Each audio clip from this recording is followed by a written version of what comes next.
Como você sabe, eu sou um grande fã de quadrinhos, especialmente os de super-heróis. Você já parou pra pensar no que faz um diálogo ser bom ou ser um diálogo ruim? O meu diálogo favorito aqui é o do Bill em Kill Bill, quando ele fala sobre o paradoxo do Superman. Não sei se posso colocar aqui por causa de direitos autorais, vou deixar pelo menos o iniciozinho. Se não tá aqui é porque o YouTube me cortou e eu lamento, mas dá uma olhada depois.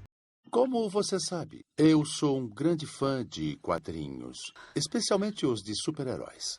Acho a mitologia dos super-heróis fascinante. Por exemplo, o meu herói favorito, o Super-Homem. A mitologia não é só genial, ela é única. Todo mito de super-herói tem o herói e o seu alter ego. Batman é, na verdade, Bruce Wayne. O Homem-Aranha é, na verdade, Peter Parker. Ele precisa pôr um uniforme para virar o Homem-Aranha. E nesse quesito, o Super-Homem se diferencia dos demais. O Super-Homem não virou Super-Homem. O Super-Homem nasceu Super-Homem. Quando ele acorda de manhã, ele é o Super-Homem. O alter ego dele é Clark Kent. No vídeo de hoje eu vou explicar o que faz um diálogo ser bom ou ruim e, claro, com bons exemplos de ambos. Não esqueça que para apoiar o canal, basta curtir, se inscrever e comentar. Para você é uma ação simples, mas pra gente causa um impacto gigantesco. Beleza? Sem demora, vamos nessa.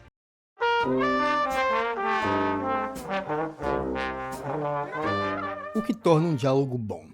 Aqui eu acredito que 3 coisas definem um bom diálogo. O primeiro, soar natural. Isso varia de personagem para personagem. O que Marty McFly diz em De Volta para o Futuro não funcionaria em O Senhor dos Anéis. O que Frodo diz em O Senhor dos Anéis não funcionaria em De Volta para o Futuro. Mas independente de quem sejam os personagens e de qual seja o mundo da história, o diálogo precisa soar natural. 2. Atacar ou defender. Bom diálogo envolve conflito, envolve personagens tentando descobrir algo que o outro não quer revelar. Envolve alguém tentando impor uma visão de mundo ao outro que resiste. Os personagens sempre devem querer algo em cena. Muitas vezes eles tentarão obter isso por meio de troca de diálogo. 3. Expressar significado não dito. Sempre há emoções escondidas por trás das palavras. Na vida é assim, que dirá na arte. Por exemplo, quando um casal discute por algo bobo, na verdade estão discutindo algo muito maior em seu relacionamento. Quando um casal discute por causa do leite aberto fora da geladeira, na verdade eles estão discutindo sobre algo muito mais impactante em seu relacionamento. Tem que ser assim, deve ser entendido assim. Agora, tipos de diálogos ruins. Vamos falar aqui sobre diálogos péssimos no cinema e eu separei 5 tipos específicos. O primeiro é o diálogo na cara. É quando se diz o óbvio. Ele é diferente do diálogo positivo. Eu vou explicar mais ou menos aqui a diferença. O diálogo na cara, ele tem pensamentos e emoções sem sutileza ou subtexto. Um exemplo desse tipo de diálogo ruim vem de Ataque dos Clones. E provavelmente você não deve estar surpreso de eu falar aqui de Ataque dos Clones. Você deve lembrar aquela cena em que Anakin e Padmé estão conversando ao lado de uma lareira e Anakin simplesmente despeja completamente suas emoções sem filtro para ela. Now that I'm with you again, I'm in agony. The closer I get to you, the worse it gets. I'm haunted by the kiss that you should never have given me. You are in my very soul, tormenting me. Believe me, I wish that I could just wish away my feelings. Não soa real. E por causa disso, nós não compramos a ideia, porque não parece real. É simplesmente monótono porque não há significado mais profundo aqui. Ele está apenas dizendo exatamente o que sente, não há nada para interpretar. Agora, se você quer uma conversa entre 2 amantes que seja muito mais divertida, vou te mostrar aqui em De Volta para o Futuro a cena inicial entre Marty e sua namorada Jennifer. Eles estão ali discutindo a sua próxima viagem romântica ao lago. Se liga. Does your mom know about tomorrow night? Oh, get out of town. My mom thinks I'm going camping with the guys.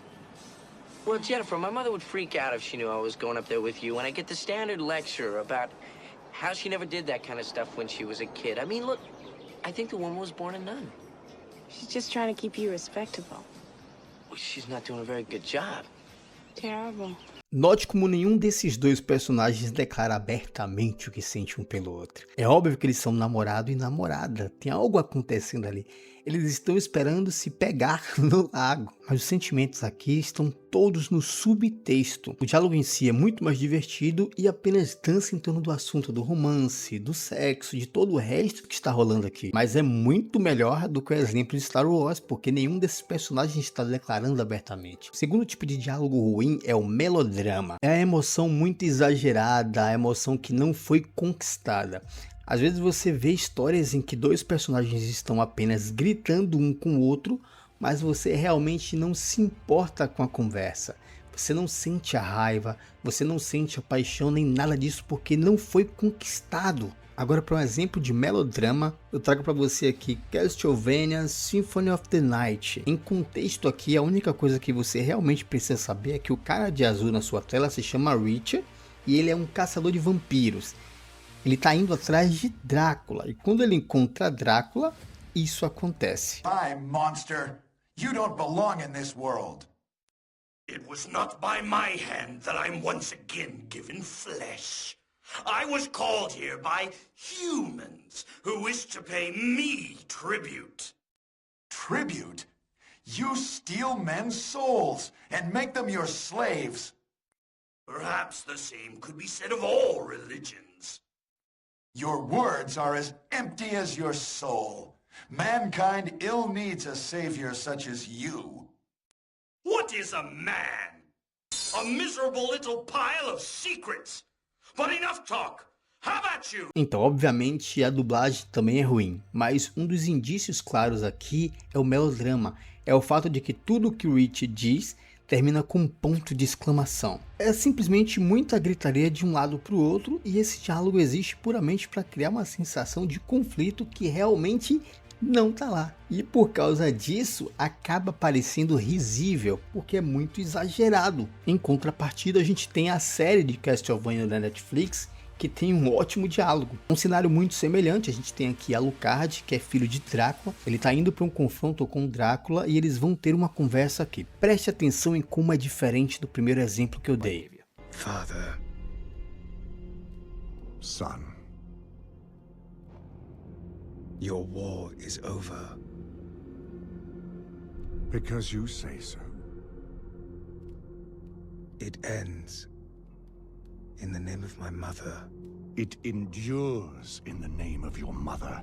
Note como o diálogo nesse confronto é moderado e medido. Você consegue sentir a emoção fervendo por baixo da superfície das palavras deles. E isso é muito melhor do que o que tivemos no primeiro exemplo, em que todo mundo está apenas gritando de um lado para o outro. Nesse segundo exemplo aqui, os dois personagens estão praticamente se contendo para não explodir. E nós sentimos o subtexto, a emoção que está por baixo. E também percebemos a batalha verbal, o vai e vem. Tudo isso soa muito natural. Tudo nesse diálogo da série é consideravelmente melhor do que o que vimos no videogame. Agora, o terceiro tipo de diálogo ruim é a exposição, ou diálogo expositivo, quando os personagens discutem coisas que eles já sabem, tudo para poder informar a gente disso. Um exemplo disso vem no primeiro filme de O Senhor dos Anéis. Você lembra da festa no começo, quando o Bilbo está comemorando seu aniversário? O Frodo tem uma conversa. Preste atenção no diálogo expositivo aqui.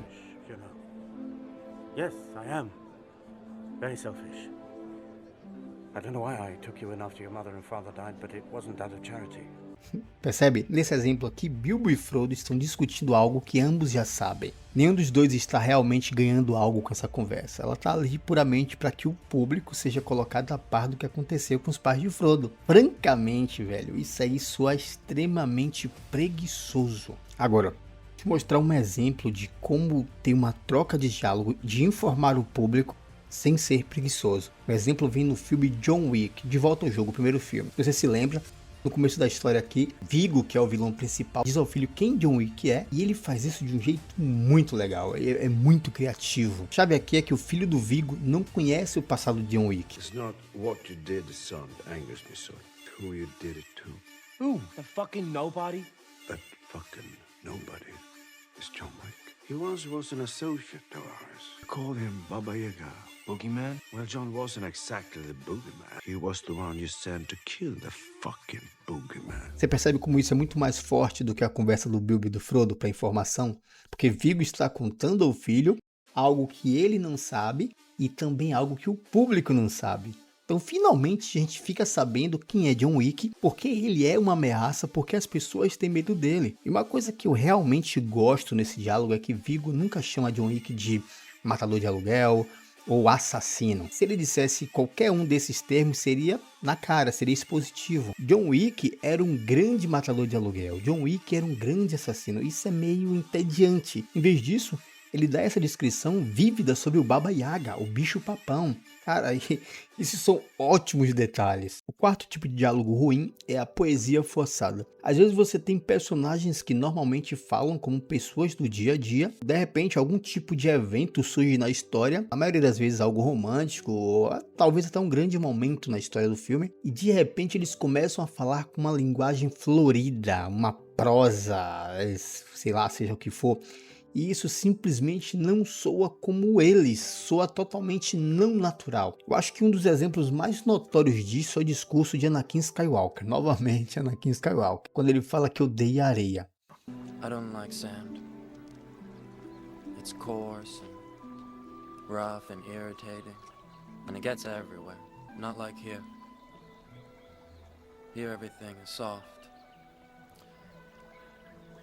Então, Anakin não deveria estar falando assim, porque é florido demais e acaba soando não natural. Isso não quer dizer que os personagens que falam como pessoas comuns não possam ter momentos poéticos de vez em quando, porque pode haver personagens rudes e desagradáveis e ainda assim soltar uma linha de diálogo que soa bastante poética, mas o personagem ele ainda precisa estar ancorado na sua personalidade. Por exemplo, em Game of Thrones a gente tem um cão de caça que é o chefe da guarda real, e nessa cena ele decide que está farto da guerra real. E na cena ele tem um momento poético, mas ainda é algo que soa natural saindo da boca dele. Your King's Guard, Clegane. We must beat them back or they're going to take this city. Your King's city. Fuck the King's Guard. Fuck the city. Fuck the King. Isso é poético dentro do contexto do diálogo do cão de caça. A maneira como o diálogo é arranjado e ao mesmo tempo não é florido, soa natural vindo desse personagem. O quinto tipo de diálogo ruim é o diálogo engessado.